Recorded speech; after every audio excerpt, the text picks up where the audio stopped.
Дундгов аймгийн засаг даргын тамгын газар. Засаглалын менежмент удирдах хичээлний сургалт зөвлөгөө 2 дахь өдрөө үргэлжилж байна. За өнөөдөр 2 дахь өдөр бол бас илүү чөлөөтэй илтгэгчид бас орж ирнэ. За аймгийн засаг даргын бас үндсэн илтгэл орж ирнэ.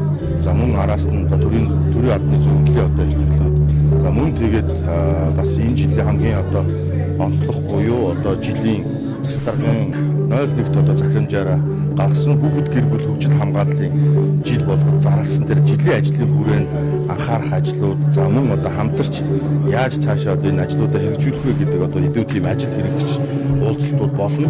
За хоёр дахь өдрийн арга хэмжээнд дээр маань бид нартэй энэхүү жилийн ажлыг илүү хамт уялдаж цааш явуулах олон нийтийн төрийн бус байгууллагууд бас их орж ирнэ. За ер нь бол энэ 01 тооц захирамжийг бид хэрэгжүүлэхэд зөвхөн төрийн үйл ажиллагаа бол энд бол бас дутмаг. За хамгийн түрүүнд гэр бүл буюу нэгж хамгийн гэр бүл болгон бас энэ жилийг ойлгохын төлөө энэ бас ойлголтыг авахын төлөө бас хичээх хэрэгтэй байх. Бид бүхэн гэр бүл хүртэлх арга хэмжээнүүдийг бол мэдээж бас хийн. За олон нийтийн байгууллагууд маань гэдэг нь болохоор энэ хүүхдийн төлөө явдаг хүүхдийн үйл ажиллагаануудыг ойлгодог олон улсын болон дотоодын энэ байгууллагууд бас хамтарч орж ирж байгаа.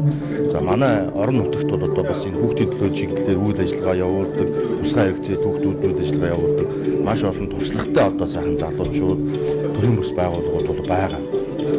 Тэгээ бид бүхэн бол асуудлаа нэлээд удаан тодорхойлсон. Эхний удирдалтаа бол төрийн бүх байгууллагууд болон энэ олон нийтийн хүүхдийн гэр бүлийн үйл ажиллагаа явуулдаг бүх байгууллагуудын мэргэжилтнүүд сууж байгаа энэ төлөвлөгөө юмнуудыг гаргасан. Тийм учраас би нэлээд ажил хэрэгчдийн төлөвлөгөө гарсан болов уу гэж бас бодож байна.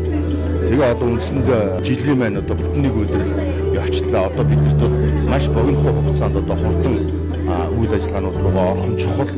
За хамгийн түрүүнд сум болгон дээр жишээлбэл хамтарсан багийн үйл ажиллагааг бид хүн өнөөдөр үдээс хойш авахгүй ингээд чадваржуулж эхлэх гэж байна. За суман дээр хүүхдийн гэр бүлийн асуудал болоход хамгийн түрүүнд хамтарсан баг энэ оролцож дарга зүгээр хангаж үзүүлж эхлэж явах хэрэгтэй. Ингээд цаашлаад энэ аймгийн асуудал болоод ингээд шивж явах хэрэгтэй. Тэгээд бид нар энэ нийгмийн ажилтнуудаа бас сургах шаардлагатай байна. Сэтгэл зүйчнэрээ бэлдэх хэрэгтэй байна. Дундгов аймаг бас хүүхд дээлтэй орон нутаг болохын төлөө нэлээдгүй хичээж ажиллаж байгаа гэдгийг бас та бүхэн мэдж байгаа. Ижидийн орноос авахгүйгээд бид бүхэн бас санаачлагтай ажиллахыг бас хичээж байгаа. Тэгэхээр бид нар энэ жилийн ажлын хүрээнд хүүхд дээлтэй орон нутаг байхын төлөө хүүхд гэр бүл хөгжил хамгааллын жилийг хамтдаа бүтээж хамтдаа энэ үйл ажиллагаанд идэвхтэй оролцож энэ жилийг үр дүнтэй өнгөрүүлье гэж бас уриалмаар байна.